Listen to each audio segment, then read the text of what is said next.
population de Cotonou, elle est là. Radio Cotonou. Votre radio est là. Restez désormais câblés sur la 94.3. Radio Cotonou, la voix des Cotonois.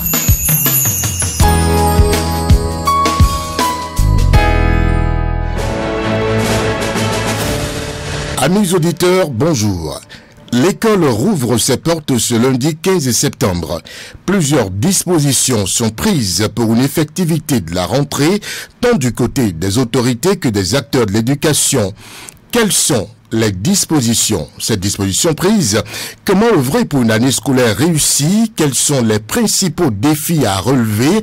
On en parle sur Franc-Parler de ce dimanche avec comme thème rentrée scolaire effective et année scolaire réussie, la partition des acteurs de l'éducation. Notre invité, Dr Mathias Samou Aromadegbe, directeur départemental des enseignements secondaires techniques et de la formation professionnelle de l'Atlantique. Bonjour docteur. Bonjour chers amis journalistes, je salue tous les auditeurs de Radio Cotonou. D'accord. Merci d'être avec nous en studio ce dimanche à la veille de la rentrée. Vous devez être très occupé et très sollicité, docteur. Merci infiniment. Merci. À la réalisation, Job Chikpe, présentation Brice Bill Aïtedji. Merci aux amis auditeurs de nous rejoindre dans cette émission. Ils peuvent tout à l'heure, dans un peu plus d'une demi-heure, appeler pour poser leurs questions à l'invité.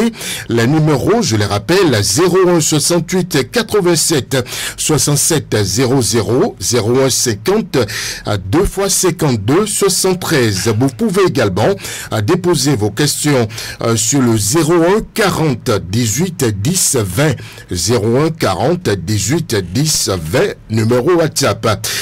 Docteur Aromadegbe, à nouveau bonjour. Bonjour. Alors, comment vous vous sentez à la veille de cette rentrée en tant que responsable départemental de l'enseignement secondaire? Merci.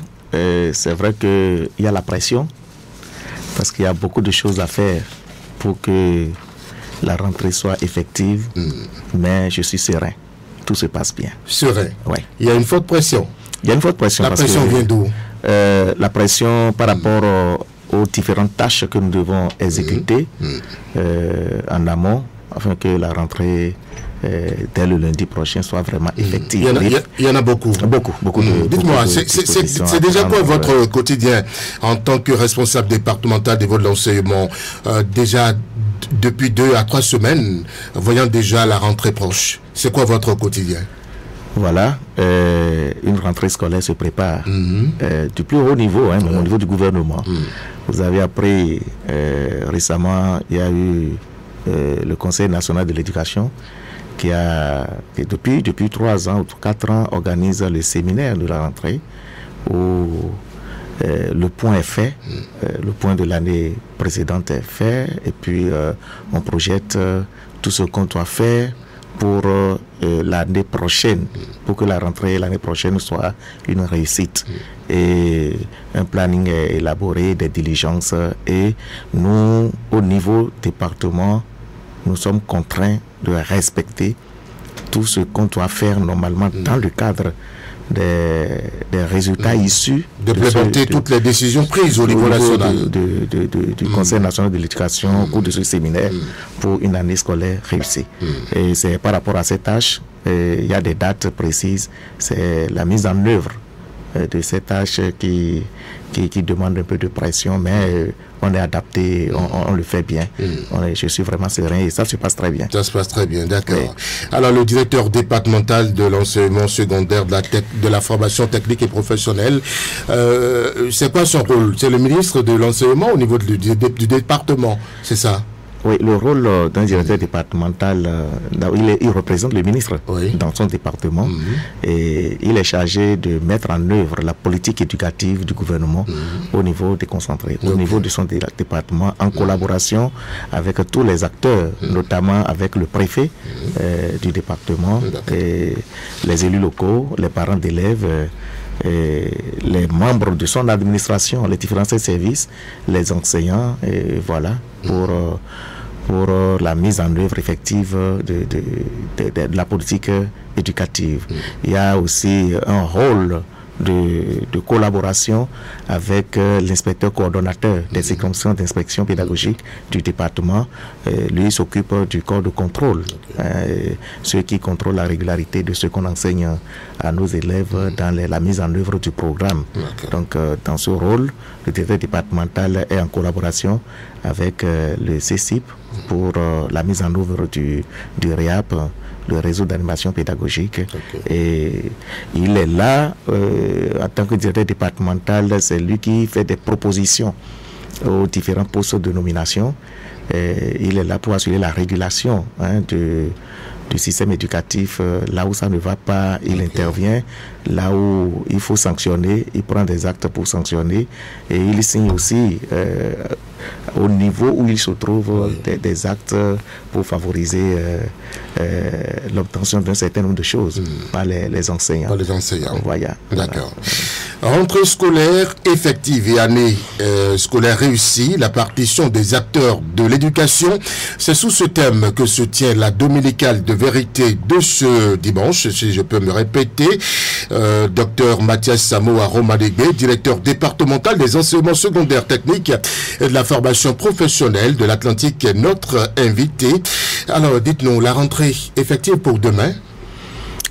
Oui, la rentrée... Vous confirmez? Sera vraiment effective de façon générale dans tout le pays, particulièrement au niveau du département de l'Atlantique. L'effectivité de la rentrée, c'est quoi?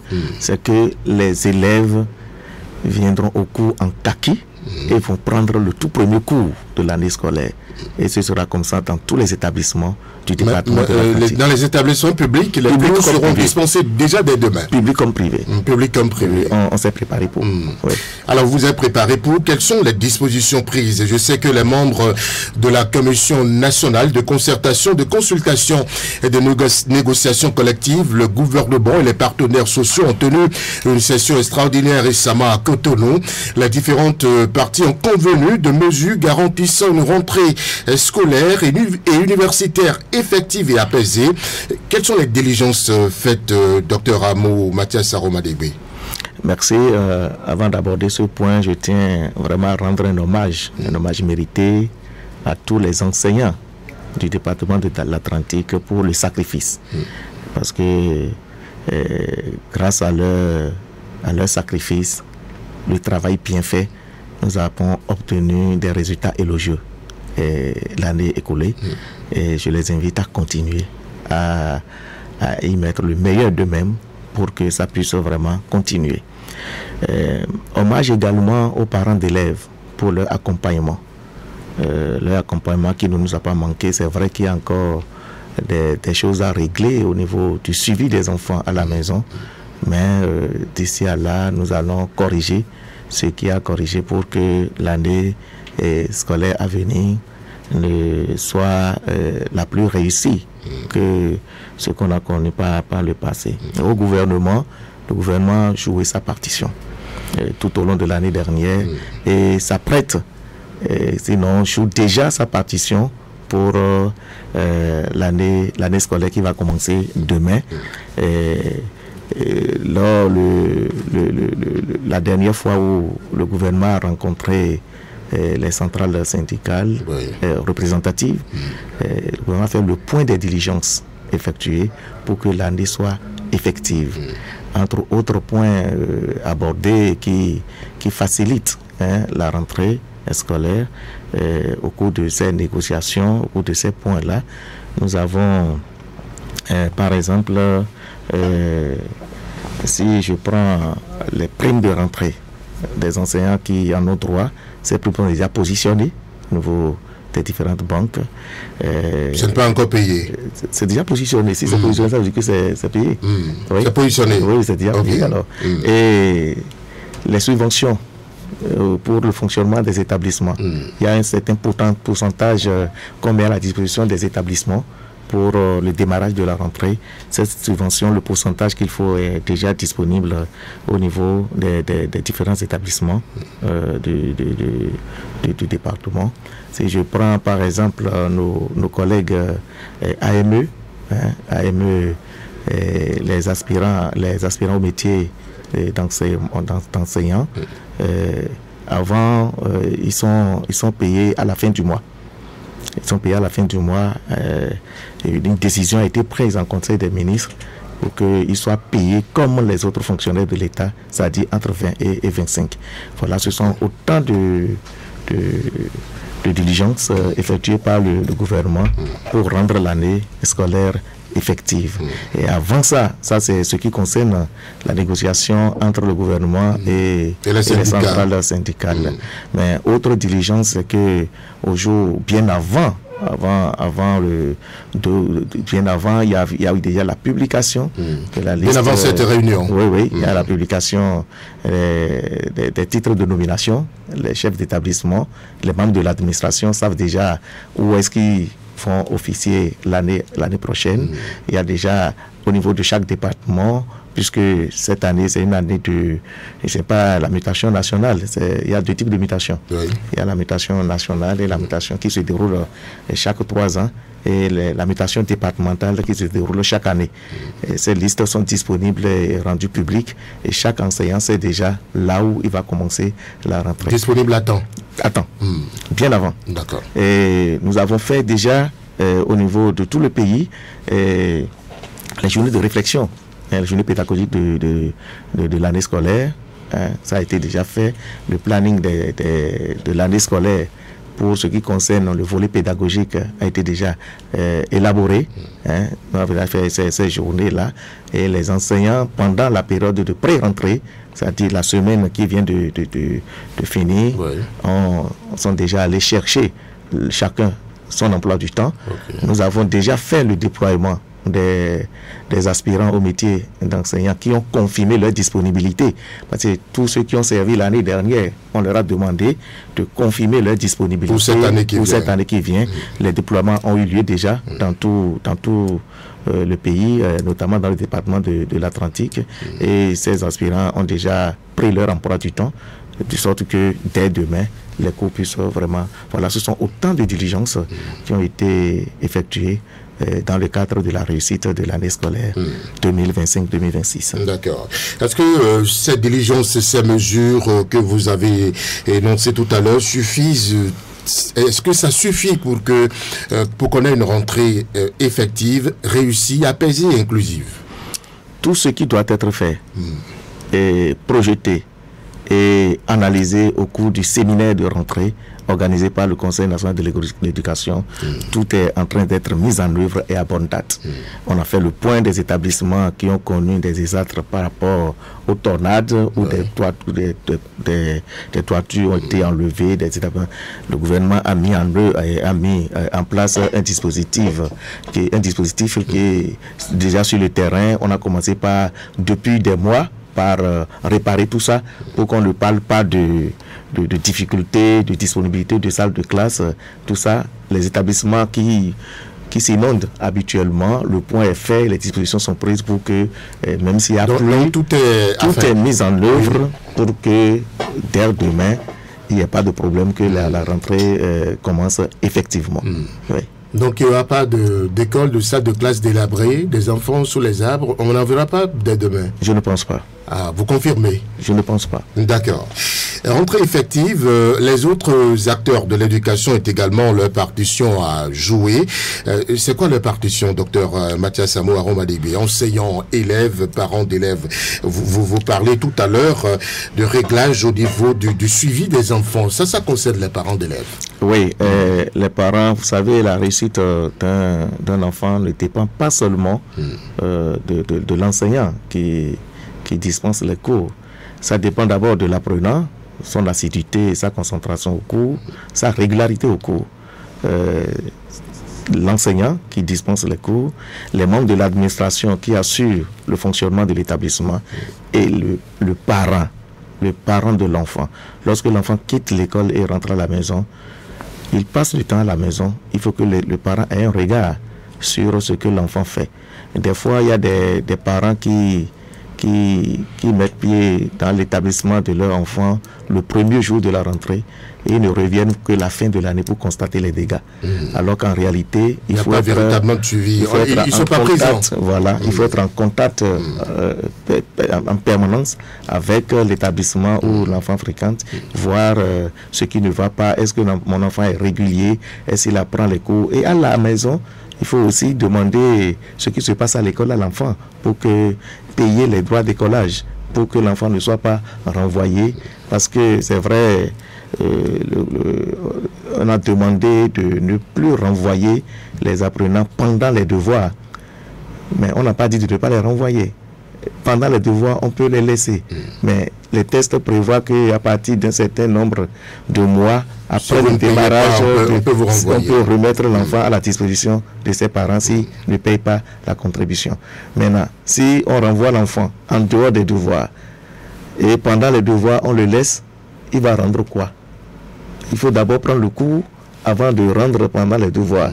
Donc, c'est vrai, on ne les renvoie pas pendant les devoirs, mais pour que les établissements puissent tourner, j'invite les parents à payer à temps la contribution, s'ils n'ont pas, de se rapprocher des membres de l'administration de leur établissement et négocier.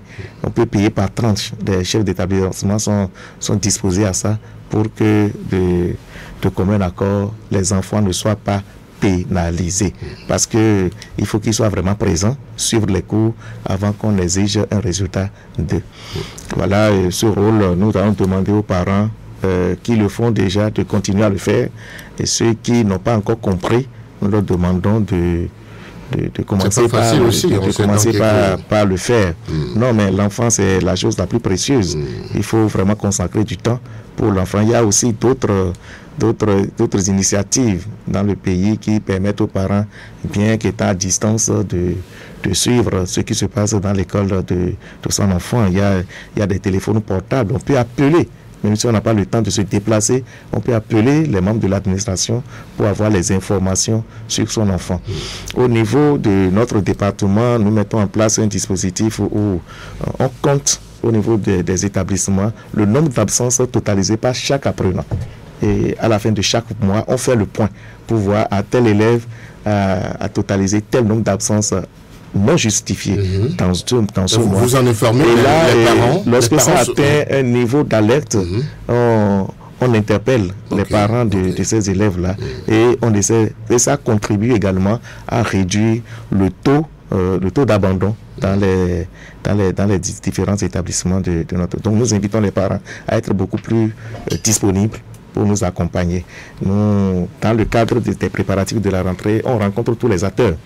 Les parents d'élèves sont rencontrés et nous leur avons expliqué réellement quel est leur rôle, quelle est leur partition, ceux qui le font déjà et ceux qui ne le font pas, comment faire pour qu'ils puissent rentrer dans la danse pour nous permettre d'avoir un bon résultat en fin d'année.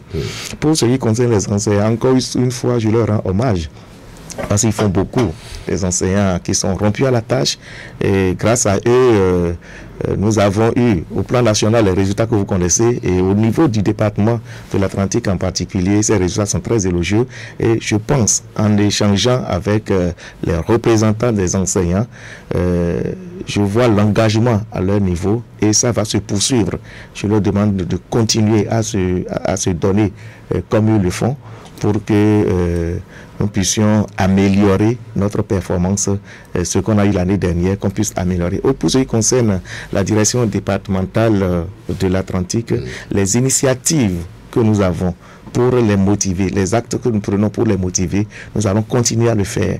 Parce qu'au niveau de notre comment vous faites? Comment les motiver? Très bien. Dans le département de l'Atlantique, on s'est dit, vous voyez, un enseignant qui a une bonne performance. Je parle de performance si vous tenez par exemple 150 élèves l'année dernière et en fin d'année, un certain nombre ont eu de moyenne dans votre matière, on calcule le taux de réussite. 50 élèves dans une classe, c'est ça? Non, je dis, quand on fait le point, vous avez un certain nombre de classes.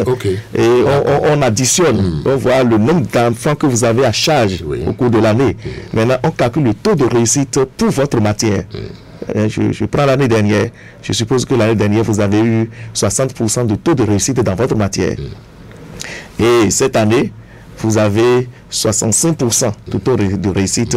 Votre progression, ça fait 65 moins 60%, ça veut dire que vous avez progressé de 5%. Votre performance, c'est de 5%. Tous ces enseignants que nous avons identifiés dans notre département, on leur a dérivé une attestation de mérite. Pour dire, mais voilà, vous avez progressé. C'est vrai qu'il y a d'autres qui régressent. Quand on fait la différence, le chiffre est négatif. On leur demande maintenant, ça cette attestation a permis de reconnaître la valeur, le travail effectué. C'est pour motiver. Et ça les motive. Ça a une incidence financière ou peut-être à quoi ça sert? Déjà de notre position, vous voyez, même si vous avez un enfant qui fait bien quelque chose, et vous le gratifiez rien que par des mots, ça le valorise. C'est déjà ça à notre niveau. De notre position, nous ne pouvons que faire ça. Puisque nous, on n'a pas de l'argent à donner. Et ces actes que nous posons pour valoriser l'enseignant, pour répondre à temps à leur doléance, à leurs préoccupations. Dès qu'ils demandent un acte, on fait tout pour délivrer ça à temps. On est à la disposition. Ils se sentent valorisés.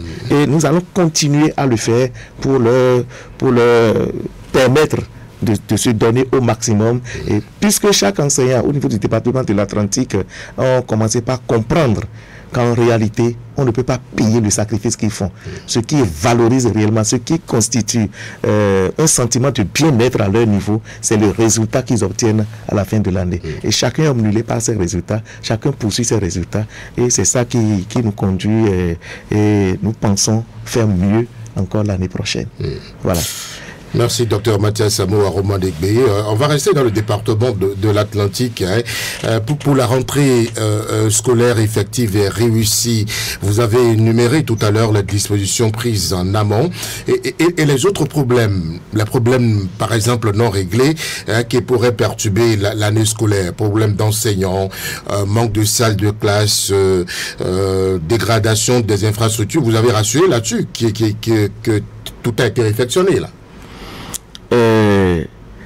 On a démarré, on a fait le point, on a commencé par réflexionner et le niveau où nous sommes, ça ne peut pas empêcher le démarrage et le développement. Est-ce qu'on pourrait avoir une idée des salles de classe manquantes dans l'Atlantique?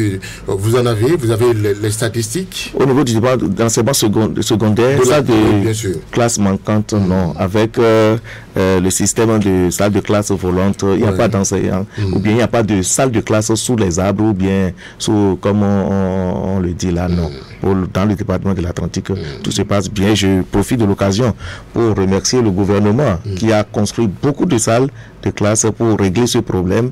Ce n'est pas encore totalement réglé, mais c'est une avancée majeure dans la mise en place des infrastructures d'accueil.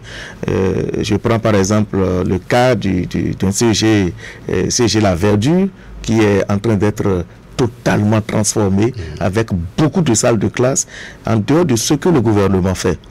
Nous avons les ONG qui nous appuient, qui construisent dans les salles en collaboration avec les mairies, qui nous aident à avoir les infrastructures d'accueil. Je crois qu'avec tout ça, la situation n'est plus alarmante, comme par le passé. C'est l'occasion pour remercier les autorités au plus haut niveau pour ce n'est pas encore totalement réglé, mais donc des problèmes d'enseignants, il n'y en a pas dans l'Atlantique. Le problème d'enseignants, ce n'est pas seulement dans l'Atlantique, dans tout le pays, avec depuis l'avènement du gouvernement de la rupture, avec le système de l'aspirana, il y a pratiquement plus de salles sans enseignants. Nous avons toujours chaque salle, chaque promotion à l'enseignant qu'il faut.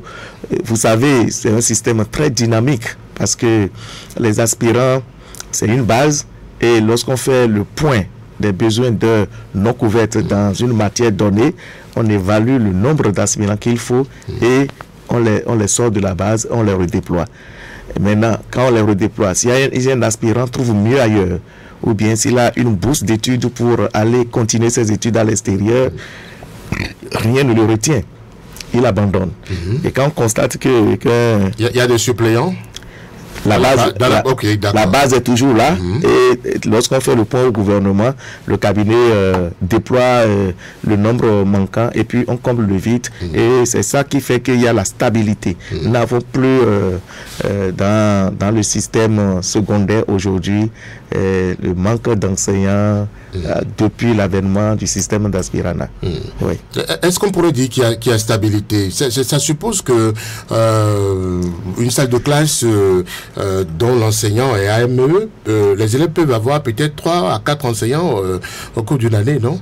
Par exemple, si l'enseignant obtient une bourse, si celui qui le remplace vient à tomber par exemple indisposé ou malade ou d'autres situations, ça veut dire que les élèves peuvent se retrouver une année avec 2, 3 enseignants. Le problème que vous parlez de stabilité, le problème que vous posez, même s'il n'y a pas manque d'enseignants, et tous les établissements du Bénin possèdent les enseignants permanents, ce problème peut se poser. Parce qu'un enseignant peut tomber malade. S'il tombe malade, on trouve un autre pour... Donc ce problème n'est pas lié. N'est pas spécifique non, voilà. Donc c'est à toutes les catégories d'enseignants, ça peut arriver. Et dans notre département, nous, on ne fait pas la différence entre AME, ACTP, FE. Tout le monde est un enseignant, c'est un enseignant. Voilà. Alors donc vous confirmez qu'il n'y aura pas d'autres problèmes non réglés, par exemple, qui pourraient perturber l'année scolaire au niveau du département de l'Atlantique? Je ne pense pas. Je ne pense pas. Tout se passera bien. Et le premier cours sera dispensé demain. Demain. À 8h. D'accord. Nous serons sur le terrain, on va constater. Voilà. Alors, vous parliez tout à l'heure des effets de motivation des enseignants dans le département de l'Atlantique. Comment les rassurez-vous? Pas que les enseignants, tous les acteurs pour une année scolaire réussie. Est-ce que vous lancez la rentrée, vous croisez les doigts pour observer, régler les problèmes depuis votre bureau? Que faites-vous? Déjà demain, vous êtes vous m'avez confié à Tori, à Guacan. Oui, demain, la rentrée au niveau du département de l'Atlantique sera lancée par le préfet. Au CG Toriaguaco. Oui, c'est là où nous allons nous retrouver pour lancer la rentrée. Mais si la rentrée est lancée, on ne se repose pas. Il faut circuler dans les établissements. Des équipes sont constituées déjà et on ira dans les établissements pour constater l'effectivité de la rentrée. Et il n'y a pas autre assurance à donner aux différents acteurs. Nous avons déjà vu à l'œuvre, nous avons une certaine manière de travailler en synergie et nous répondons favorablement à leur doléance. Et moi, directeur départemental, je n'ai pas besoin de connaître qui est en train de m'appeler avant de décrocher. Et j'écoute sa doléance et automatiquement on saute sur ça pour trouver la solution. Et c'est déjà ça. C'est déjà ça. Voilà. D'accord. Je rappelle aux amis auditeurs qu'ils suivent Franc-Parler ce dimanche. Nous recevons Dr Mathias Samour à Romadegbe, directeur départemental des enseignements secondaires techniques et de la formation professionnelle de l'Atlantique, sur le thème rentrée scolaire effective et année scolaire réussie, la partition des acteurs de l'éducation. Vous me l'avez confié, vous l'avez dit tout à l'heure, Dr Mathias Samour à Romadegbe. Si la rentrée démarre, on ne croise pas les doigts, il faut bouger la ligne, il faut être constamment sur le terrain. Rentrée scolaire effective, il faut penser également à une année scolaire réussie. Et quand on parle d'année scolaire réussie, il y a forcément la qualité de l'enseignement. Comment se porte-t-elle cette qualité? Comment se porte l'enseignement aujourd'hui, l'enseignement au niveau du public? Merci. Là, à ce niveau, je rends hommage au code d'encadrement, les inspecteurs et les conseillers pédagogiques. Malgré leur nombre réduit, ils se sacrifient et ils font bien le travail. C'est eux qui assurent la régularité de ce qui s'enseigne dans les différents établissements. Je ne peux pas dire ici, bomber le torse pour dire que la qualité est à 100% obtenue. Nous avons déjà, il y a un défi qu'on a gagné là, le défi de la quantité. Parce que on termine le programme à temps, et permettre aux différents enseignants de commencer par réviser avec les apprenants. Maintenant, pour ce qui concerne la qualité, tu ne peux pas bomber le test que c'est 100%, mais je sais que les inspecteurs, les conseillers pédagogiques font davantage être plus vigilants, travailler pour ça avec les différentes visites de classe et le respect des normes, tout ça. Je pense que avec le temps, la qualité aussi sera totalement obtenue. Oui. Quels sont les facteurs qui déterminent une année scolaire réussie? Une année scolaire réussie, d'abord... Est-ce que c'est seulement les résultats, les pourcentages Mais quand on parle de résultats, les pourcentages, il y a des diligences qui ont été effectuées. Les résultats ne tombent pas du ciel. D'abord, avant d'évaluer un apprenant, il faut lui donner l'enseignement. Ça veut dire que si à la fin, nous avons un résultat, ça veut dire que tout ce qui doit être fait au cours de l'année, avant qu'on ne parle de résultats, a été fait. Et c'est la nature des résultats obtenus qui détermine la qualité de la mise en œuvre de tout ce qu'on doit faire normalement pour... Si vous avez un résultat médiocre à la fin, ça veut dire que tout ce qui est prévu pour être fait, il y a un problème. Maintenant, si vous avez un bon résultat, ça veut dire que vous avez quand même essayé de faire normalement toutes les diligences, ce que vous devez mettre en œuvre pour aboutir à un bon résultat. Se mettre ici maintenant à énumérer tout ce qu'il faut. Dit, chaque acteur joue sa partition. Et c'est quoi les partitions? Il faut je vous l'ai dit, j'ai parlé du rôle des parents. J'ai parlé du rôle des enseignants. On va partir des autorités, parce que il ne suffit pas de mettre à disposition les fonds, payer les primes et tout ça. Comment doivent-ils travailler tous les acteurs, autorités, élèves, apprenants, parents, enseignants pour une année scolaire réussie? Soyez plus clair dans votre préoccupation. Sinon, pour moi, j'ai répondu à ces préoccupations, à ces questions. Maintenant, je ne sais pas de façon spécifique ce que vous demandez encore. Parce que un enseignant a un emploi du temps. Il doit être à l'heure. Il doit dispenser son cours. J'ai dit au cours des journées préparatives. Ça, c'est le rôle de l'enseignant. Au cours des journées préparatives de la rentrée scolaire, il y a à la fin un planning de l'année où tout le programme a été planifié. À tel moment de l'année, chaque enseignant dans sa matière doit atteindre tel niveau dans l'exécution du programme, etc., etc. À la fin du premier semestre, si on doit évaluer les enfants avec tel sujet, tous les enfants du département ou bien du pays doivent être avoir la quantité d'enseignement qu'il faut. Si un enseignant qui a reçu son emploi du temps, à qui on a confié des classes et qui a le programme en main avec ce planning, essaie de tout mettre en œuvre pour que lorsqu'on fait le contrôle, on voit que tous les apprenants sont au niveau souhaité. Et après une évaluation, on voit qu'ils ont atteint le seuil de réussite. L'enseignant a joué sa partition. C'est ce que j'ai essayé d'expliquer depuis. Voilà, maintenant, la partition... Comment suivez-vous tout ça? Il faut un suivi, non? Oui, mais on est sur le terrain. On est sur le terrain pour apprécier le contenu de l'enseignement d'un enseignant. Il faut assister à son cours. Et le corps d'encadrement est là pour le faire. Le premier responsable pédagogique d'un établissement, c'est le chef de l'établissement, c'est le directeur. Et il est là pour suivre, pour voir s'il y a de comptes vérités qui s'enseignent dans son établissement, ou bien le censeur, il s'organise pour le faire. Et il y a des instances qui dirigent il y a l'animation pédagogique. Il y a l'animation pédagogique hebdomadaire où chaque mercredi, les enseignants se retrouvent pour faire le point de ce qui se fait, etc. etc.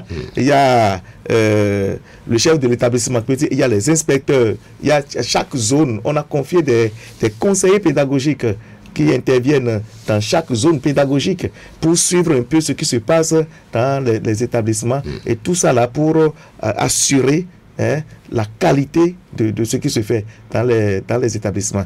Maintenant, les chefs d'établissement, leur présence, ils ont leur cahier de charges et ils les mettent en œuvre ce qu'ils doivent faire en direction des apprenants. Les surveillants généraux savent leur rôle, ce qu'ils vont jouer comme rôle. Les bonnes dames, les cantinières, chacun a son rôle qu'il joue normalement. Et c'est ça qui conduit au résultat qu'on obtient en fin d'année. Voilà. D'accord. Merci, docteur Mathias Amour Aromadegbe. Et tous ces acteurs-là travaillent, vous l'avez dit, en synergie oui. Pour la réussite de l'année scolaire. Et tout ça est constaté au niveau, il y a aussi, bon, ça c'est au niveau département, au niveau du ministère.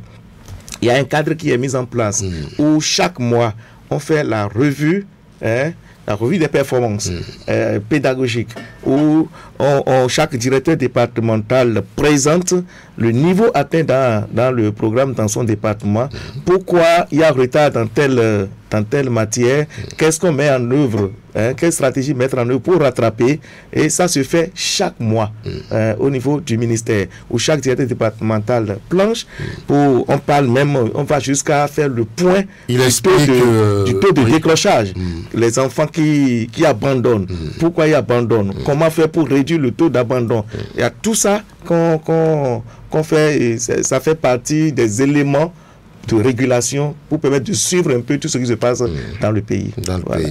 D'accord. Vous parliez tout à l'heure du taux de décrochage. J'avais prévu qu'on en parle dans l'Atlantique. Parlez-nous de ce taux. Comment vous travaillez pour? Est-ce que le taux est élevé, le taux de décrochage scolaire dans le département de l'Atlantique? Merci. C'est une préoccupation majeure pour le gouvernement. Et c'est ça qui fait que c'est un point que nous abordons à chaque revue de performance. Et on présente les stratégies que chaque département met en œuvre pour réduire le taux de décrochage. À notre arrivée au niveau de la direction départementale de l'Atlantique, nous avons fait un travail, on a fait le point, le niveau du taux de décrochage. On a vu que on a eu le taux du département en entier, et puis au niveau de chaque commune. Il y a des communes rouges qui connaissent les taux de décrochage les plus élevés. Dans le département de l'Atlantique, nous avons la commune de Pomassé et la commune de Soava. Maintenant, lorsque nous avons le taux est élevé. Ça, c'est des communes rouges. Voilà. Okay. Et nous avons commencé par mettre en œuvre les stratégies, c'est-à-dire échange direct avec les parents. Et je l'ai dit tout à l'heure, lorsque nous demandons au chef d'établissement, en collaboration avec les surveillants généraux, de nous faire le point d'absence non justifiée de chaque apprenant, et à la fin du mois, on a une idée de lorsque un enfant se retrouve à un taux d'absence élevé, c'est un indicateur qui peut conduire à un décrochage, et automatiquement on cherche à rencontrer ses parents, on fait une séance avec eux, et on voit où le problème se pose, qu'est-ce qui fait que l'enfant là commence par être en retard ou bien à être absent à ce niveau-là. Et si des fois on arrive à constater que c'est un problème de manque de moyens, ou bien c'est un problème lié au paiement du droit de décollage, tout ça, on recense ces enfants que nous confions au service social scolaire du département, qui, en collaboration avec les structures du MASM, si on s'est révélé que l'enfant est dans des conditions difficiles, on enclenche les processus pour les honorer des droits de décollage, pour lui faciliter la tâche. Et depuis qu'on a commencé par suivre ces indicateurs, ces paramètres, le taux a drastiquement chuté. C'est quoi le taux aujourd'hui au niveau du département de l'Atlantique? On peut en avoir une idée? C'est un taux acceptable? Acceptable, oui. On tourne autour de 7% au niveau du département. C'est vrai que c'est disparate d'une commune à une autre, mais le taux a vraiment chuté, et on continue d'y travailler. Oui, on continue d'y travailler. D'accord. Je voudrais rappeler aux amis auditeurs qu'ils peuvent nous appeler dans une dizaine de minutes environ sur les numéros 01 68 87 67 00, 01 50 2 x 52 73, 01 50 52 52 73, ou déposer la préoccupation sur le numéro WhatsApp 01 40 18 10 20. Voilà, dans une dizaine de minutes environ. Docteur Mathias Amour Aromadegbe, dites-nous, c'est quoi les principaux défis lors d'une rentrée scolaire que vous rencontrez dans le département de l'Atlantique? Des problèmes qui sont courants au département de l'Atlantique que vous rencontrez? Oui, l'un des problèmes, c'est l'inscription des enfants. En principe, lorsque l'inscription. Oui. Lorsque la rentrée s'annonce, il y a la période qu'on appelle période de pré-rentrée. C'est la semaine qui précède la rentrée. Et c'est dans cette période que les parents doivent inscrire les enfants. Et on constate... L'inscription consiste en quoi? À venir donner le nom de l'enfant, tout c'est tout. Oui. Ou faire les diligences, payer. Et voilà. Mais c'est le paiement qui fait que les gens ne viennent pas. Ou bien. Allez-y. Monsieur j'ai dit tout à l'heure, les chefs d'établissement sont là pour assurer la scolarisation des enfants. Et si un parent reste à la maison et ne va pas voir un chef d'établissement et lui exposer les problèmes qu'il a. Si vous n'avez pas d'argent pour inscrire votre enfant, vous vous rapprochez, ça ne vous empêche pas d'amener le dossier de l'enfant pour dire, bon, je veux que mon enfant fréquente ici. Inscrire l'enfant. Et maintenant, lorsqu'on te réclame les frais d'écolage, il faut demander aux membres de l'administration, pour le moment, excusez-moi, tel moment je vais apporter, mais restez à la maison, ce nombre-là. Mais le problème n'est pas à ce niveau. Il y a des parents peut-être qui ne comprennent pas ça. Mais on a beaucoup sensibilisé. Le problème n'est pas à ce niveau. Vous savez, il laisse la période de pré-rentrée et le premier jour de la rentrée où les enfants sont censés être en classe pour prendre leur premier cours, c'est en ce moment que la cour des établissements est bondée du monde. C'est maintenant qu'ils amènent. Si c'est problème, alors qu'ils devaient faire ça à la pré-rentrée. Si c'est ça le problème, vous sensibilisez pour ça? Je vous dis suffisamment à la radio. Il y a une émission que nous faisons habituellement. Non, mais combien de parents écoutent la radio, monsieur le départemental? Laissez-moi aller au bout. Initié par le préfet du département de l'Atlantique. L'émission s'appelle le PAG au-delà des mots. Et c'est un plateau qui est mis à notre disposition et nous sensibilisons. Et chaque fois que nous irons sur ces plateaux-là, on ne cesse de rappeler les parents que la période de pré-rentrée est réservée pour inscrire les enfants. Et à la rentrée, il faut que les enfants viennent au cours en kaki et commencer par prendre le cours. Et c'est pendant cette période que le grand monde arrive, pendant que d'autres sont en classe en train de prendre le cours, qu'ils vont commencer par perdre le premier jour de la rentrée. Le premier, c'est ces jours-là que les parents, certains parents et la majorité trouvent pour venir inscrire les enfants. Depuis la semaine dernière, le préfet du département de l'Atlantique a démarré sa tournée statutaire. Et partout où nous passons, nous mettons les élus locaux, les têtes couronnées, tous les participants. Nous passons le message et on leur demande au retour de passer l'information à tous les parents d'élèves que c'est la semaine du 8 au 15 là qui est réservée pour inscrire.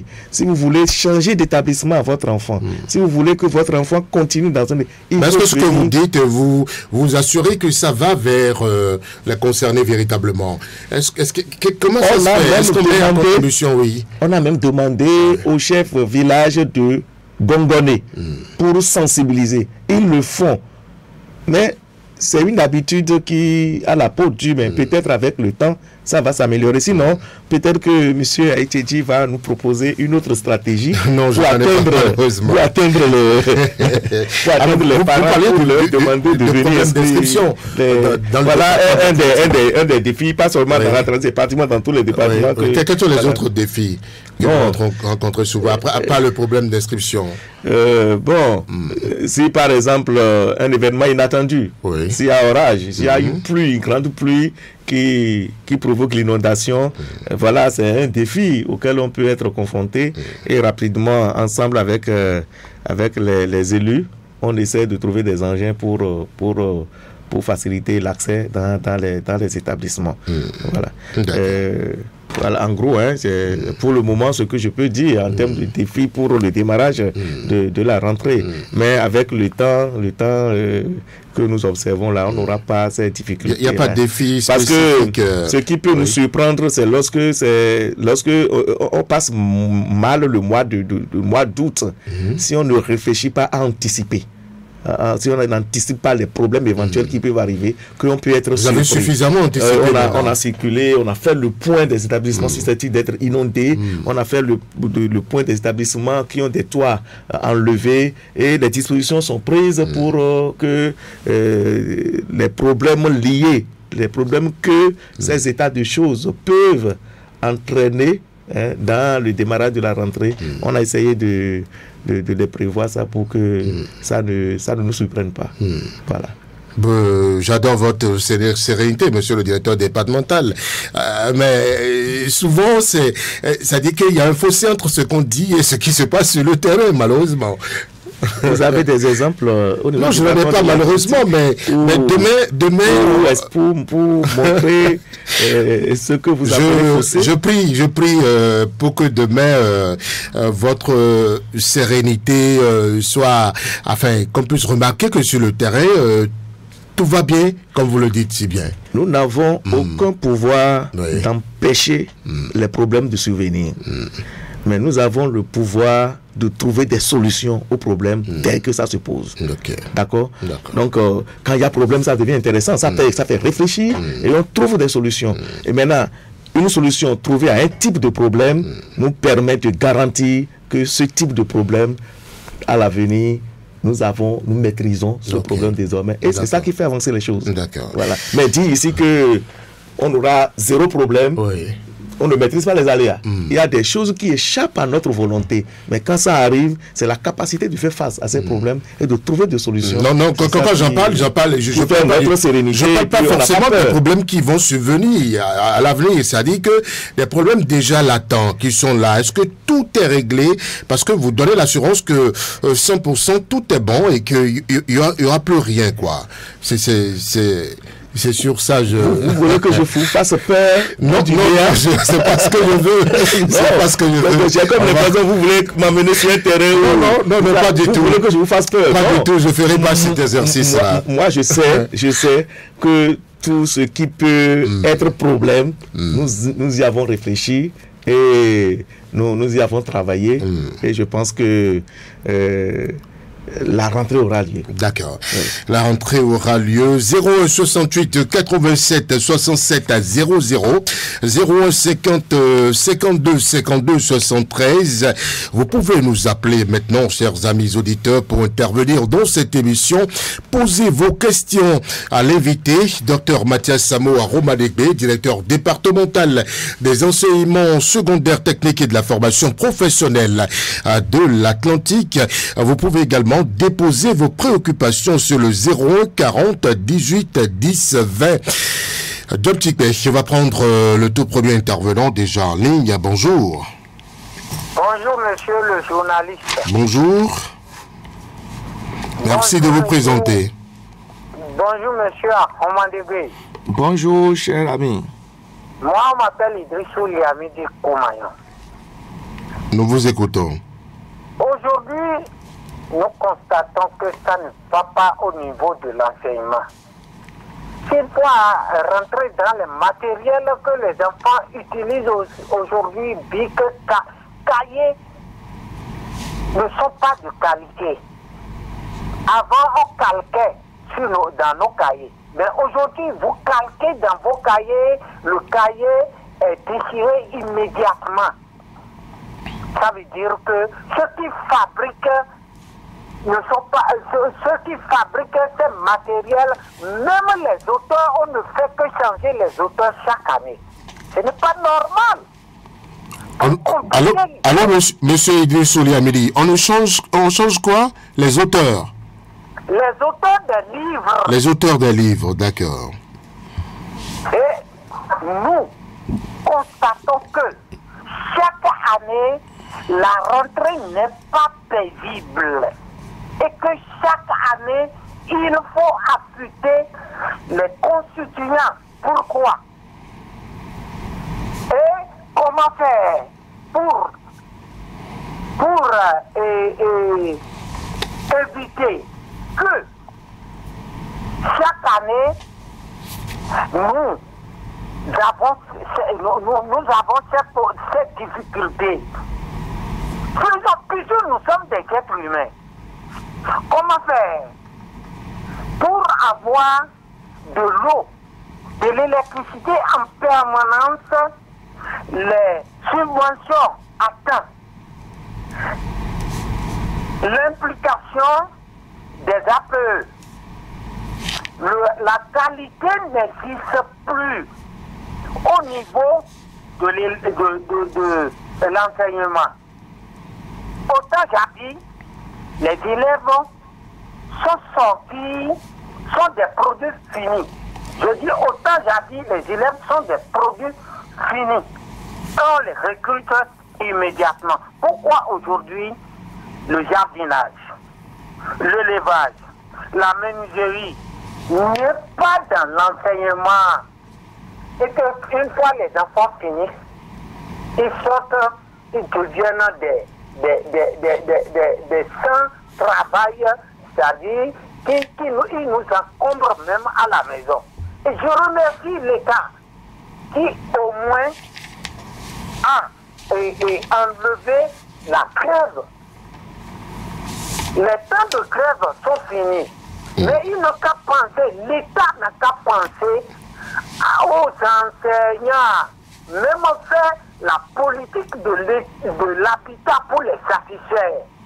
Et leur louer des maisons. Et une fois ils sortent de leur maison, ils seront de retour dans leur maison. Et le propriétaire ne va pas venir se positionner devant le portail et leur demander à quoi c'est mon argent. D'accord. Il faut mettre l'enseignant dans de très bonnes conditions, c'est ce que vous dites. Merci. D'accord. D'accord. Merci, monsieur Idrissou Liamidi. On va prendre un autre derrière vous. Bonjour. La fréquence municipale de Cotonou, bonjour. Bonjour, Radio Cotonou. Merci de vous présenter. Sébastien Nyorosu. Nous vous écoutons. Je salue votre invité. D'entrée de jeu, M. Brice Bill a été dit, je vous salue et salue votre radio. Que dis-je, notre radio, Radio Cotonou, la radio du peuple. Je salue les deux autorités qui m'ont appelé après le mission de dimanche sur ma préoccupation concernant les dialysés. Ce qui veut dire que votre radio, notre radio est écoutée par plusieurs responsables et autorités de notre pays. C'est ceux-là qui veulent que ça avance. Pour revenir à notre sujet du jour, monsieur le directeur départemental, ce qui touche les Béninois aujourd'hui, c'est cette affaire des lycées en construction qui ne sont pas encore terminés. Puisqu'on nous a dit que c'est en construction. Reconnaissons que le gouvernement fait beaucoup d'efforts dans le domaine de l'enseignement. Et si ces lycées peut être construit, je crois que ça serait encore un plus pour nous Béninois.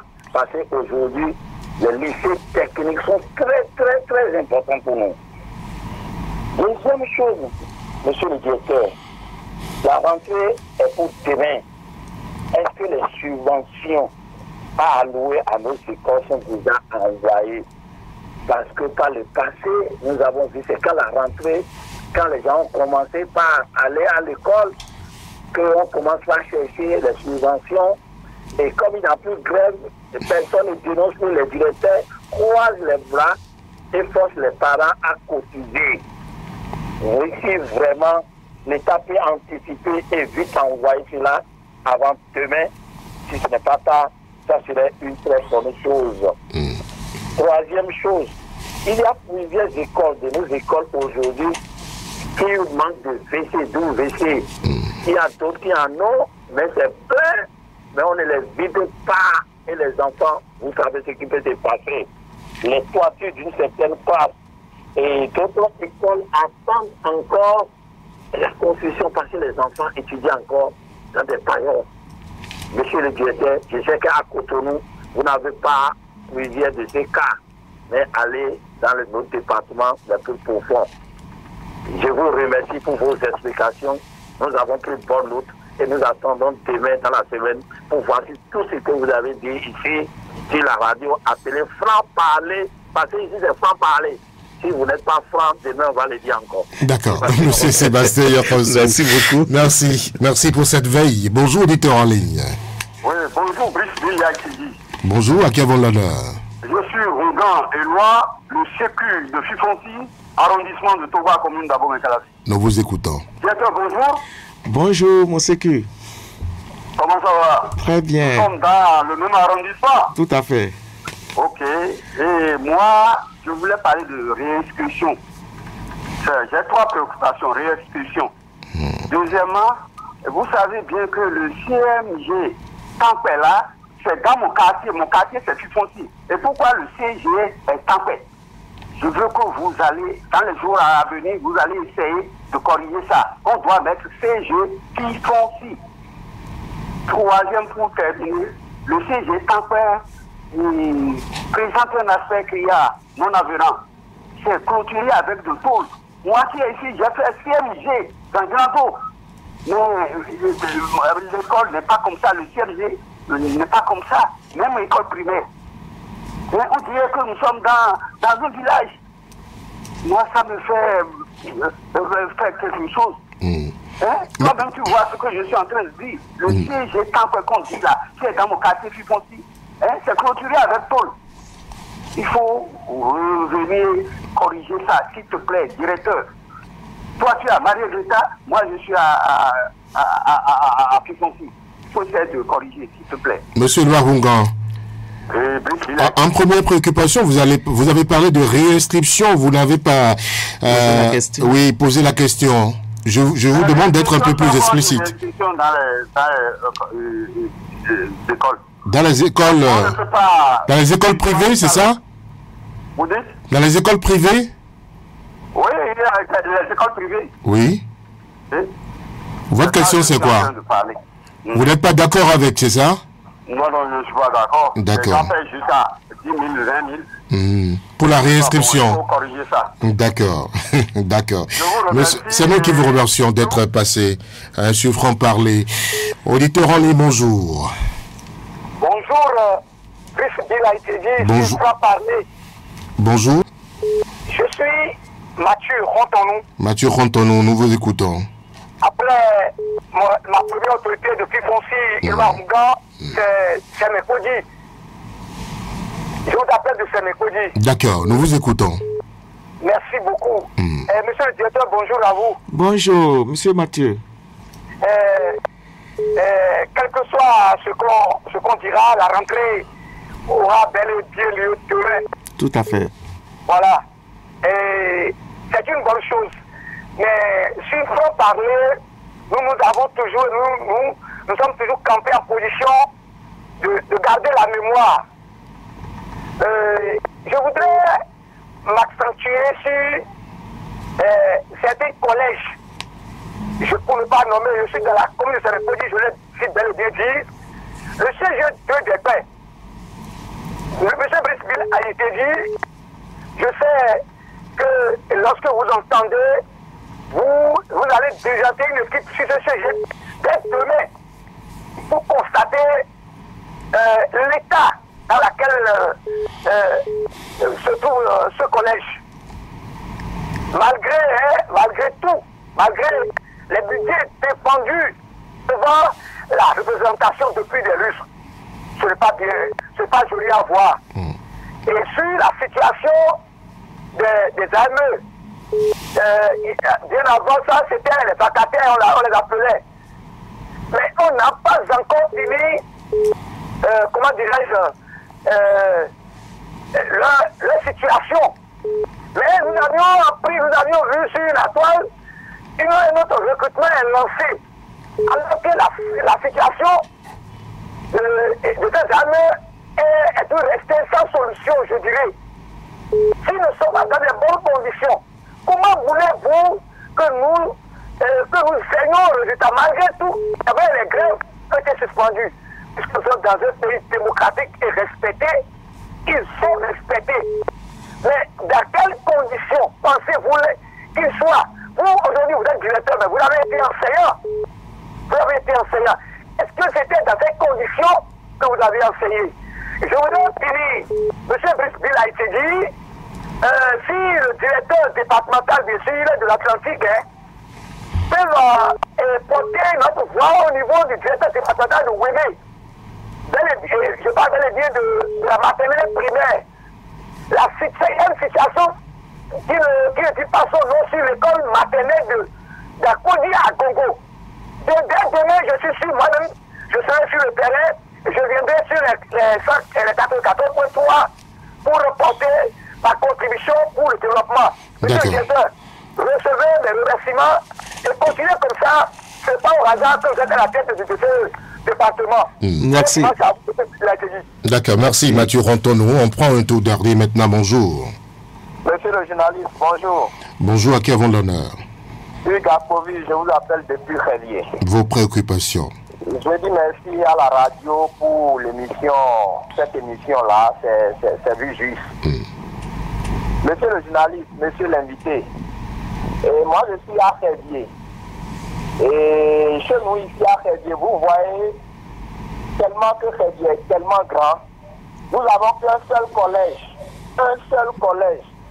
Et c'est dans ce seul collège-là que tous les habitants de Rélier, et même jusqu'à Tori, viennent. Et venez voir l'état dans lequel ce collège-là se trouve. Mon constat, cette semaine, la pré-rentrée, je salue le chef de l'État. Il a vu juste et il a demandé à ce qu'il y ait une pré-rentrée. Moi, mes enfants ont déjà leur emploi du temps. Je salue le directeur du CG, Ouémé de Rélier. Les enfants ont déjà l'emploi du temps. Ils savent quand ils ont cours. Donc, la pré-rentrée, elle est la bienvenue. Mais l'établissement dans lequel mon quartier se trouve, vraiment, je souhaite que nos dirigeants y pensent pour mieux construire. Vous avez pris l'exemple de là, je crois. J'ai passé par là, j'ai vu l'effort que le gouvernement est en train de mettre là. Et je souhaite que Rélier aussi soit pris en compte. Je ne sais pas si c'est à cause du bon âge de Rélier que cela n'est pas encore fait, mais je souhaite que ça soit pris en compte. Parce que c'est un grand établissement. Je vous dis bien, c'est pourquoi jusqu'à ceux de Tori viennent jusqu'à dans ce collège-là. Et mais pourquoi est-ce qu'on est dans cet état? Je souhaite qu'on nous trouve des solutions. La pré-rentrée, c'est quelque chose qui est très mauvaise. La pré-rentrée, le gouvernement n'a qu'à y penser. Parce qu'après, il faut faire le sort. La pré-rentrée, vous dites, vous avez à l'instant salué la pré-rentrée, non? Non, pas la pré-rentrée. Oui. L'inscription. D'accord. L'inscription. Oui. C'est très dangereux ce système-là. Au niveau du privé. Au niveau du privé. D'accord. Parce qu'un enfant qu'on gagne, c'est pour l'État. Mais si le parent doit aller payer 20 000 francs, 10 000, même 5 000, c'est déjà trop. D'accord. Et quand tu t'as dit, je veux qu'on enlève ça là du système. Et les Béninois sont en train de demander ça, ce n'est pas aujourd'hui. On est en train de demander ça depuis même l'arrivée du chef de l'État. Mais pourquoi jusqu'aujourd'hui, ça continue? D'accord. On donne l'opportunité aux fondés de gruger la population. Non. D'accord. Monsieur Gapovi, merci d'être passé sur Franc Parler. Nous retournons maintenant au studio. Docteur Mathias Samo à Romadébé, je vous laisse le soin d'aller au choix. il y a une série de questions là. Oui, merci. Il y a Monsieur Idrissou. Oui. Idrissou qui parle de qualité, de matériel, tout ça. Bon, ça dépasse notre compétence. La qualité de ces cahiers. Je crois que son constat sera porté à la connaissance de qui de droit pour que désormais on puisse commencer par avoir des cahiers de qualité. Maintenant, il a parlé de jardinage. Des activités pratiques qu'on n'associe plus à l'enseignement. Bon, je vais aussi porter sa voix pour voir comment ça peut se faire. Sinon, il y a des initiatives au niveau de certains établissements. Certainement que ce n'est pas partout à la fois. Et les lycées techniques et professionnels qui sont déjà en train de prendre là, viennent corriger un peu ce que M. Liamide souhaite. Et je crois que d'ici quelques temps, on aura vraiment nos enfants à la pratique de ces métiers-là. D'accord. Oui. Il a parlé vous avez parlé de qualité de l'enseignement, vous avez rassuré là-dessus, mais il dit que ça laisse toujours à désirer, la qualité de l'enseignement. Sur quel facteur il se base pour le dire? Là, il parle de produits finis, les enfants qui sortent du système, qui ne savent rien faire de façon pratique. Là, il y a des enfants, vous les interrogez, même à l'université, vraiment, vous êtes... c'est pas possible, quoi. Vous savez, ce n'est pas légion. Il y a toujours des... Contrairement à ce constat, lorsque nous faisons la réorientation, c'est-à-dire... orientation après le bac. Vous savez, on passe au niveau de plusieurs sites pour sensibiliser les nouveaux bacheliers au choix de filières et autres. Mais contrairement à ce constat-là, tous les enfants qui ont voulu exprimer des préoccupations, mais ils l'ont fait de façon très élégante. On se dit, mais ce n'est pas à cet âge que les enfants d'aujourd'hui sont très intelligents et s'expriment très bien. C'est vrai que parmi eux, il y a des cas isolés, c'est pas les gens. Ça existe depuis toujours, pas cette période-ci, même pas le passé, il y a toujours. Donc, ces quelques cas-là ne manquent pas. Oui, je ne dis pas que tout est rose, mais ce qui est amélioré sera amélioré pour qu'on puisse avoir la qualité qu'ils souhaitent au niveau de tous nos apprenants. Sinon, ce n'est pas aussi mauvais. Il a parlé de l'eau, l'électricité en permanence.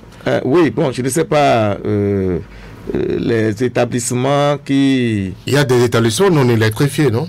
Les établissements secondaires dans l'Atlantique, par exemple. Oui, c'est possible. Il y en a. Il n'y a pas d'eau. Quand il y a des établissements non électrifiés, l'emploi du temps est fait de telle manière que la nuit ne s'y prend pas. Il y a des dispositions qu'on prend pour gérer la situation. Maintenant, il y a des établissements qui ont des points d'eau, il y en a qui sont fonctionnels, d'autres ne sont pas fonctionnels. Et comme je l'ai dit, depuis des mois, nous avons déjà fait ces points-là et les dirigeants sont en cours pour que là où ça ne fonctionne pas, même les infirmeries. En cours? Toujours en cours? Non, on a déjà... Nous avons, je vous ai dit, il y a... je prends l'exemple des toitures. Il y a des équipes sur le terrain depuis plus d'1 mois pour réfectionner. J'ai eu des retours au niveau des chefs d'établissement et c'est effectif. Nous sommes d'accord. Donc, c'est déjà... Et par rapport à l'eau, c'était... Oui, mais l'eau, je dis... L'eau existe dans beaucoup d'établissements, mais dans d'autres, il n'y en a pas. Comme dans nos maisons, beaucoup de Béninois n'ont pas de l'eau chez eux. Mais que faites-vous, par exemple, dans le département de la Les chefs déplacent.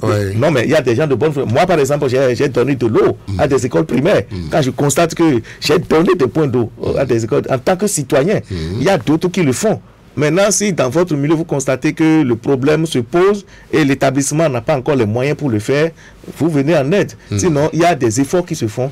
Et avec le temps, nous allons parler de 0 établissement sans eau potable. Sinon, dans le département de l'Atlantique, la situation n'est pas criarde. C'est sous contrôle. Oui. D'accord. Sébastien Yonrosso, il a apporté sa contribution sur le lycée en construction. Et il a parlé des subventions. Oui, je le rassure, c'est oui. Je l'ai déjà envoyé. Oui, je l'ai dit à l'entame. Un manque de latrines ou latrines non vidées dans les écoles. Oui. Nous... C'est comme ça, c'est comme je vous ai dit tout à l'heure, on ne se repose pas, on fait le tour. Et chaque fois qu'on compte, même pas seulement la latrine, la propriété des établissements, parce qu'il faut rendre les établissements propres avant d'accueillir les enfants. On fait le tour. Dès qu'on constate qu'il y a des déchets, on interpelle l'administration du collège et rapidement, il y a aussi d'autres missions qui parcourent les établissements de façon inopinée. Et si ce n'est pas parce que c'est des endroits très très fragiles, il faut vraiment suivre ça parce que ça dépend de la santé de nos enfants, dépend de la propriété de ces endroits-là. Maintenant, les établissements qui n'ont pas de latrine,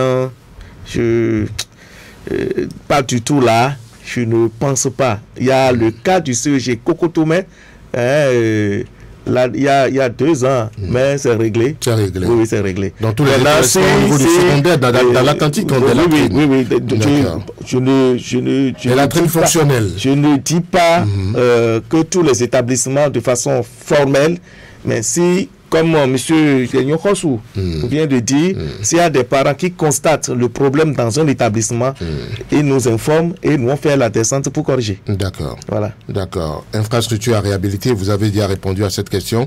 Les auditeurs ont abordé également, Éloi Rongan et Hugues Apovi, ils ont abordé le problème d'inscription et de réinscription dans les écoles privées. Vous savez, les établissements privés, leur gestion, c'est un peu compliqué. Un peu compliqué, mais on essaie quand même de gérer. Pas seulement réinscription, même au niveau des frais d'examen fixés par l'État, BPC 1000 francs, BAC, je crois 5000. Il y a des privés qui vont jusqu'à réclamer 25 000, 15 000. Vous voyez, c'est des privés. Mais vous n'avez pas droit de veto sur ça là? Dès que nous constatons qu'il y a ce dérapage, nous interpellons rapidement pour mettre fin à ça. Donc ceux qui sont victimes de ça, nous leur demandons de se rapprocher de nous, de nous indiquer réellement quel établissement, parce qu'il y en a tellement. Dans le département de la Trentine, nous avons plus de 2000 établissements privés. Donc s'il n'y a pas de retour de terrain, ceux qui subissent ces injustices, s'il n'y a pas leur retour, nous ne pourrons pas savoir exactement où il faut aller. Mais dès que, je rassure les auditeurs, dès que nous apprenons qu'il y a des dérapages, automatiquement nous interpellons. Mais au niveau d'inscription, réinscription, il y a des inscriptions qu'on fait jusqu'à 20 000, 25 000, 30 000. C'est ce que je vous dis. S'il y a des parents qui sont confrontés à ça, ils n'ont qu'à se rapprocher de nous. Nous, on va descendre dans les établissements pour demander les règles. Vous n'avez pas l'information que ça se fait? Est-ce que vous vous informez pas vous-même? Quand vous apprenez que ça se fait, et les gens ne vous indiquent pas réellement qui le fait. Mais vous ne savez pas? Il y a des gens qui le font, non? Si nous apprenons 17 000, si nous apprenons, la seule chose que nous faisons, nous prenons une note de service pour rappeler ce qui doit être fait normalement. Et on informe toute la communauté scolaire pour dire c'est comme ça.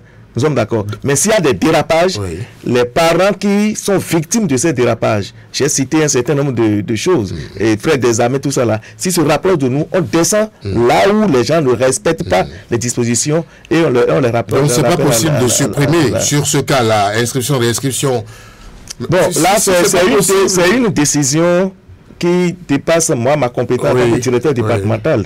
Si les tests l'interdisent, nous on va faire appliquer les tests. Mais est-ce qu'il ne faut pas travailler à harmoniser le coût pour un plafond, un forfait d'inscription, de réinscription pour les écoles privées, pour éviter la pagaille autour? Par rapport à cette question d'inscription, de réinscription, j'ai pris bonne note.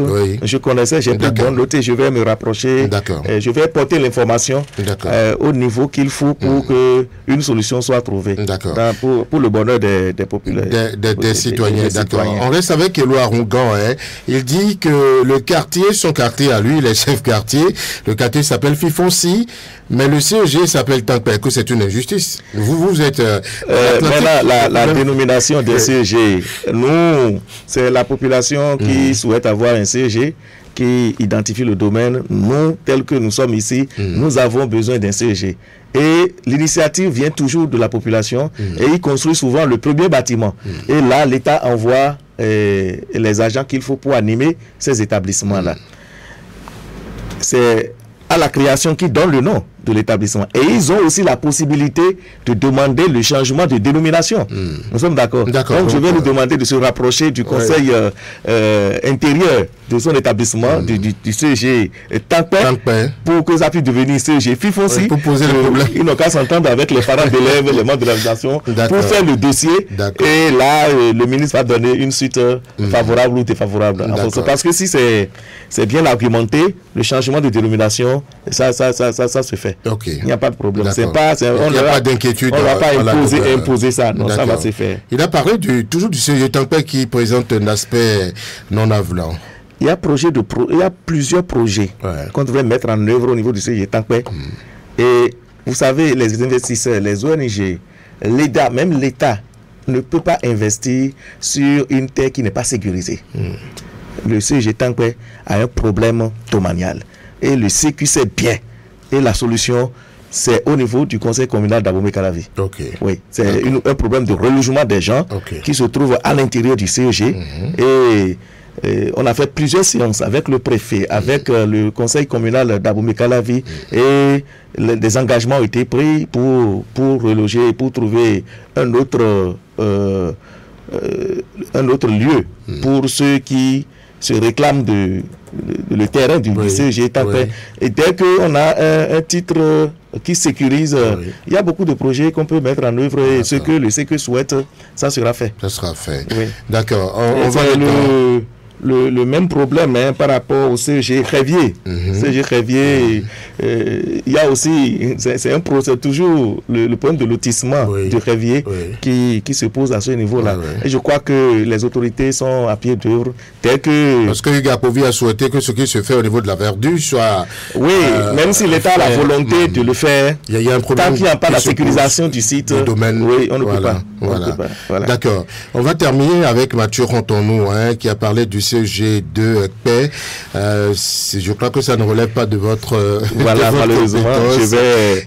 Il a porter l'information. Vous parlez à votre homologue. Oui, je vais porter l'information. dès que je quitte ici, je vais appeler le DD. Mais il a même parlé de DDAMP. Oui. DDAMP. Non, il a parlé des paix d'abord, du CEG, avant de parler de DDAMP au sujet de l'EPP à Koji. Les deux auront l'information. Vous allez leur parler. Oui. D'accord. Pour qu'une solution soit trouvée au problème qu'il pose. D'accord. Il a parlé également d'AME. La situation n'est pas encore vidée, mais on recrute encore.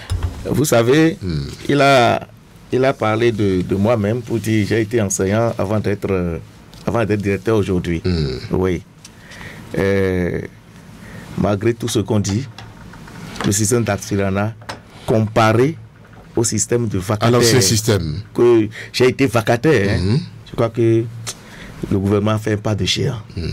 Il faut reconnaître. Il faut se contenter de ce pas de géant-là. Il faut non, chercher mieux. Je n'ai pas fini. Oui, allez-y. Il faut reconnaître que quand je prends d'abord la stabilité d'un AME, comparativement à ce que ça a été, où un vacataire peut pas, des fois, moi, au moment où je faisais la vacation, entre deux collèges, je parcours des fois 60-50 km et je parcours 3-4 établissements avant parce que je n'ai pas le droit de dépasser 9 heures.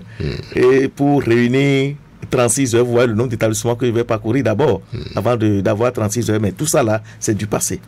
Et en dehors de ça, il y a des améliorations des conditions des AME où avant c'était 9 mois, c'est devenu 11 mois, maintenant c'est 12 mois sur 12.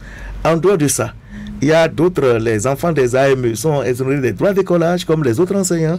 Il y a les prises en charge, les congés de maternité. Il y a toute une batterie pour dire que l'Aspirana, ce n'est pas aussi mauvais. C'est mieux. Il y a des efforts qui sont faits aujourd'hui. Des efforts qui sont faits aujourd'hui. Maintenant, ce n'est pas parce que les aspirants n'ont pas encore la totalité, et c'est légitime, de ce qu'ils revendiquent, que nous allons laisser le reversement, par exemple. Nous allons laisser les classes qui sont sans enseignants et ne pas recruter de nouveaux AME. Parce qu'il dit, on n'a pas encore fini totalement de régler le problème de ceux qui sont sur le terrain et on veut encore... Et on en recrute. Le problème des AME, les AME sont là pour régler un problème, le problème de pénurie d'enseignants. Et il doit remercier quand même le gouvernement qui chaque fois lance un test pour recruter des AME pour pouvoir à la base de données, et dès qu'il y a le besoin, on va le récupérer pour que nos enfants dans les classes puissent avoir d'enseignants. Maintenant, le problème de reversement, moi je dis, le président qui a pris la décision, je sais qu'il va le faire. Et il y a de belles perspectives pour les AME. Je leur demande d'être un peu patients et bientôt ils auront la bonne nouvelle. C'est pas des paroles mirobolantes, ça? De toutes les façons, depuis que le gouvernement de la rupture est là, et il n'y a pas d'engagement que moi je connais. Ça peut m'échapper, que le président est prêt sans aller jusqu'au bout. Et moi je sais, et tant qu'il n'a pas dit que je ne le ferai pas, moi je sais que les gens y travaillent. Et d'ici à là, il y aura ce reversement-là. Et les AME vont parler d'autre chose. Je suis sûr que d'ici à là, dans les points de leurs revendications, ne va plus figurer le reversement. C'est le souhait de tout le monde. D'accord. Voilà, puisque vraiment c'est des enseignants, les gens peuvent penser comme la dénomination AME, ce ne sont pas des gens qui ont le profil, non. C'est des enseignants complets. Complets. Il y en a vous avez dit que vous ne faites pas ce distinguo. Oui, parce qu'il y en a qui ont investi de l'argent pour se faire former. Il y a beaucoup de professeurs certifiés parmi eux qui ont les diplômes professionnels et qui enseignent. Donc c'est des enseignants à part entière. Et je suis sûr que le gouvernement est conscient de leurs conditions et ils travaillent. Voilà. Et d'ici à là, je pense que ils auront satisfaction. Nous sommes pratiquement au terme de cette émission. Dites-nous vos objectifs pour cette année dans le département de l'Atlantique. Quels résultats vous attendez-vous de l'année scolaire et comment comptez-vous mobiliser les acteurs pour? Oui, d'abord, notre objectif, c'est de faire mieux que l'année dernière. Oui, c'est de faire mieux que l'année dernière et tout faire pour que nos résultats soient encore plus probants. Oui. Et pour y arriver, nous comptons continuer avec ce qui se fait déjà bien. Et parce que nous avons déjà rencontré tous les acteurs, les enseignants, les partenaires sociaux, les parents d'élèves, les inspecteurs, les conseillers pédagogiques, les chefs d'établissement. Et on a fait tout le point. On a fait le point de ce qui a marché, ce qui n'a pas marché.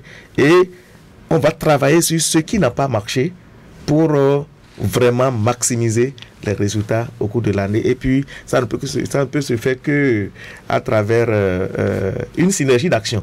Et la promptitude, la réaction qu'il faut aux problèmes posés afin que tout le monde puisse être à l'aise dans le travail qu'il fait. Voilà. Alors, vous êtes responsable de l'enseignement au niveau d'un département qui abrite des zones lacustres. Est-ce qu'il y a des dispositions, par exemple par rapport à Choava, des dispositions spécifiques? Parce que le niveau de l'eau aujourd'hui, ce n'est pas l'eau à monter. Est-ce qu'il y a des dispositions spécifiques par rapport à ces établissements-là? Oui, je suis mieux placé pour parler de ça. Je vous pose la question justement parce que j'ai été non seulement directeur départemental de l'Atlantique, j'ai été directeur d'un CG à Soava pendant 10 ans.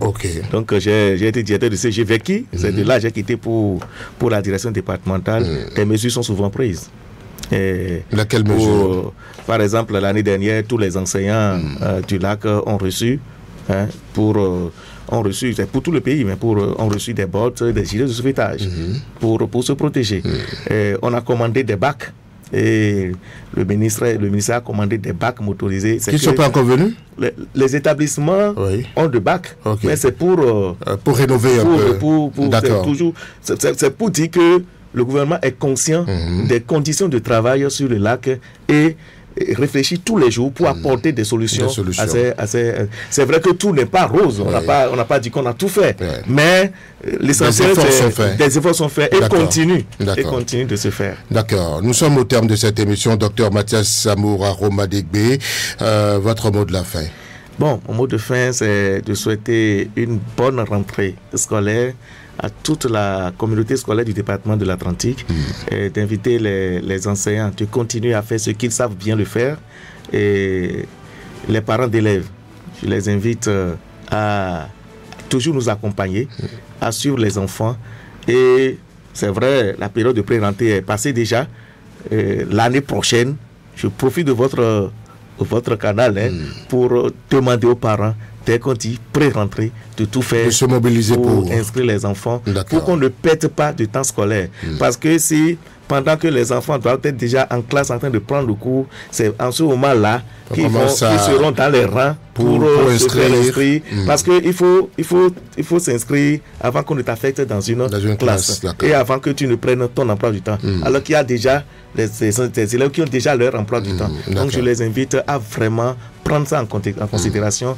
Et dès qu'ils ont des difficultés, ils n'hésitent pas à nous appeler et nous sommes là pour régler les problèmes. D'accord. Merci, Dr Mathias Samour Aromadegbe, directeur départemental des enseignements secondaires techniques et de la formation professionnelle de l'Atlantique, pour vos réponses éclairantes et vos conseils précieux en direction des enseignants, des parents, des élèves également, pour une année scolaire effective et réussie.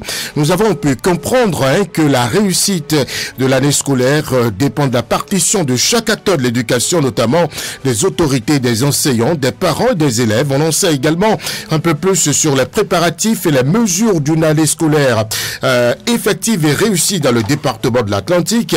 Nous souhaitons une très bonne rentrée scolaire à tous les élèves, les enseignants et les parents. Nous espérons que cette année scolaire sera remplie de succès, santé robuste à tout le monde.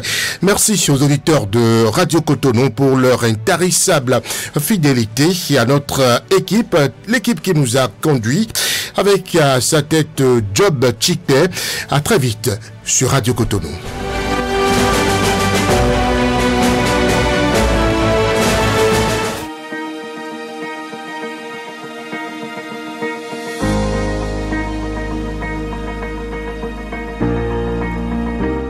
Population de Cotonou, elle est là. Radio Cotonou. Radio Cotonou. Votre radio est là. Restez désormais câblés sur la 94.3. Radio Cotonou, la voix des Cotonois.